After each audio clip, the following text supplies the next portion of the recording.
Hi കൂട്ടുകാരെ, ഞാനിന്നിവിടെ എന്താ കാട്ടിക്കൂട്ടാൻ പോണേന്ന് കണ്ടോ? അപ്പം എല്ലാവർക്കും പുതിയൊരു വീഡിയോയിലേക്ക് സ്വാഗതം. ഞാൻ നിങ്ങളുടെ സ്വന്തം ഡേസി. ഇന്നിവിടെ ചെയ്യാൻ പോകുന്നത് ഈ വഴുതനങ്ങ നമുക്ക് ഫ്രൈ ചെയ്താലോ? മീൻ ഫ്രൈ ചെയ്യുന്ന പോലെ നമുക്ക് വഴുതനങ്ങ ഒന്ന് ഫ്രൈ ചെയ്ത് നോക്കാം കേട്ടോ. ആ ഫ്രൈ എങ്ങനെയാണെന്ന് കാണിച്ചു തരാം. ഇതിനെ കത്തിരിക്കാന്നും പറയൂല്ലേ, വഴുതനങ്ങ നല്ലായിരിക്കും, കത്തിരിക്കാന്നായിരിക്കും പറയുന്നത്. അപ്പം നമ്മളേതായാലും വയലറ്റ് വഴുതനങ്ങ എന്നൊക്കെയാണ് പറയുന്നത്. അപ്പോൾ നമുക്കിതിനെ കൊണ്ട് ഒരു മീനില്ലെങ്കിൽ ഇതിനെ കൊണ്ട് നമുക്ക് ഫ്രൈ ചെയ്തിട്ട് എങ്ങനെയാക്കുന്നതെന്ന് നോക്കിയാലും നല്ല ടേസ്റ്റാണ് കേട്ടോ. ഞാൻ ഇത് 2-3 പ്രാവശ്യം ചെയ്ത് നോക്കിയതാണ്. അപ്പോൾ നമുക്കിത് ഫ്രൈ ചെയ്യുന്നത് എങ്ങനെയാണെന്ന് കാണിച്ചു തരാം. ഊണിനൊപ്പം ഒരു സൈഡ് ഡിഷ് ആവും. അപ്പോൾ എങ്ങനെയാണ് ചെയ്യുന്നതെന്ന് നോക്കിയാലോ. കൂട്ടുകാരെ, ഈ വഴുതനങ്ങനെ കത്തിരിക്കാനെ നമുക്ക് ഇങ്ങനെ കണ്ടിക്കാം. വട്ടത്തിൽ ഇങ്ങനെ കണ്ടിച്ചെടുക്കാം. ഈ കനത്തിൽ ഇങ്ങനെ കണ്ടിച്ചെടുക്കാം. അപ്പോൾ നമ്മളിതെല്ലാം ഇവിടെ കണ്ടിച്ച് കഴിഞ്ഞു. ഇത് തേക്കാനുള്ള മസാല ഉണ്ടാക്കാം. കുറച്ച് മുളക് പൊടി ഇട്ട് കൊടുക്കാം, ഇച്ചിരി ഉപ്പ് പൊടി ഇട്ട് കൊടുക്കാം പാകത്തിന്. അതിനാവശ്യത്തിനുള്ള ഉപ്പ് പൊടി മതി. മീൻ വറുക്കാൻ പോവില്ലേ, അത് കാരണം ഇച്ചിരി കുരുമുളക് പൊടിയും കൂടി ഇട്ട് കൊടുക്കുന്നുണ്ട്. പിന്നെ ലേശം മഞ്ഞളും. അപ്പോൾ നമുക്കിതിനെല്ലാം കൂടി ഒന്ന് യോജിപ്പിച്ചെടുക്കാവേ. ഇച്ചിരി വെള്ളം ഒഴിച്ചിട്ട് നമ്മുടെ ഈ മസാല നമ്മുടെ കത്തിരിക്കയിൽ തേച്ച് പിടിപ്പിക്കണ്ടേ, അതിന് വേണ്ടിയിട്ടാണ്. ഇച്ചിരി വെള്ളം ഒഴിച്ച് പാകത്തിന് ജ്യൂസിൽ ആക്കിയെടുക്കുക. ഇനി ഓരോന്നിനെ നമുക്കിങ്ങനെ മുളകിലിങ്ങനെ തേച്ച് പിടിപ്പിക്കാവേ.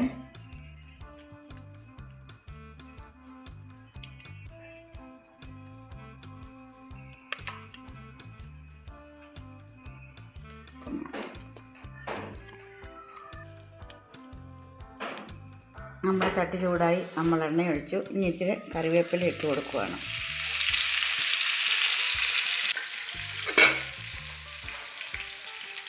മുളക് തേച്ച് വെച്ച് നമ്മുടെ മീൻ കഷ്ണം അല്ല കത്തിരിക്ക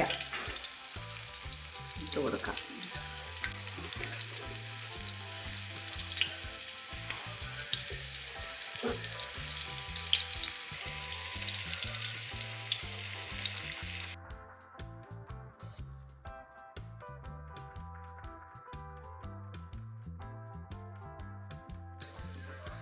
അപ്പോൾ നമ്മളിവിടെ എല്ലാം വെച്ച് കൊടുത്തിട്ടുണ്ട് പൊരിക്കാനായിട്ട്. ഇതിനി നമുക്ക് വെന്ത് വരട്ടെ. തിരിച്ച് മറിച്ചിട്ടിട്ട് അതിനെ വെന്ത് കഴിയുമ്പോൾ നമുക്കെടുത്ത് ചാപ്പിടാം. നമ്മുടെ വഴുതനങ്ങ മീൻ പൊരിച്ചത്. അപ്പോൾ നമുക്ക് ഒരു മീഡിയം തീ ഇടാം. എന്നിട്ട് നമുക്കിത് വേവിച്ചെടുക്കാം, അല്ലെ കരിഞ്ഞു പോകും. അപ്പോൾ നമുക്ക് ഇനി ഓരോന്നായിട്ടങ്ങ് മറിച്ചിട്ട് കൊടുക്കാം.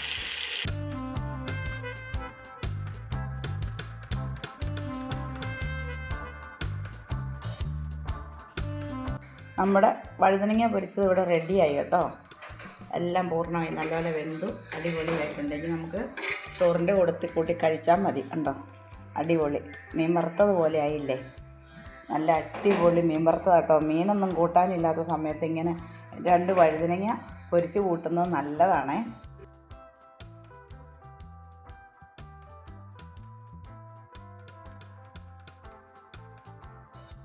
അപ്പോൾ നമ്മുടെ വഴുതനങ്ങ പൊരിച്ചത് ഇവിടെ റെഡിയായി.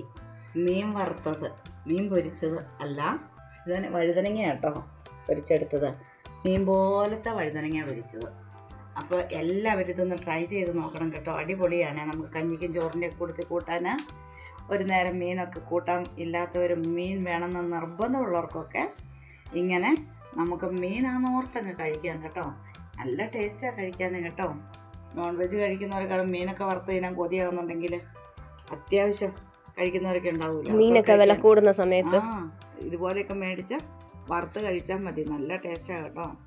അപ്പോൾ നിങ്ങൾക്ക് ഈ വീഡിയോ ഇഷ്ടപ്പെട്ടെന്ന് കരുതുന്നു. നിങ്ങൾക്ക് ഈ വീഡിയോ ഇഷ്ടപ്പെട്ടെങ്കിൽ നിങ്ങൾ ഇതുപോലെ ഒന്ന് ട്രൈ ചെയ്ത് നോക്കുകയും കൂടെ ചെയ്യണം. നിങ്ങളുടെ അഭിപ്രായങ്ങളും കമൻറ്റുകളൊക്കെ ഞങ്ങളെ അറിയിക്കുകയും ചെയ്യണം. കൂടുതൽ ഞങ്ങൾക്ക് ലൈക്ക് ചെയ്യണം, ഷെയർ ചെയ്യണം, സബ്സ്ക്രൈബ് ചെയ്യണം. പിന്നെ നിങ്ങളുടെ റിലേറ്റീവ്സിനും ഫ്രണ്ട്സിനൊക്കെ ഒന്ന് ഷെയർ ചെയ്ത് കൊടുത്തേക്കും കേട്ടോ. അപ്പോൾ ഇനി അടുത്തൊരു വീഡിയോയുമായി ഞാൻ വരുന്നത് വരെ എല്ലാവർക്കും ടാറ്റാ, ബൈ ബൈ.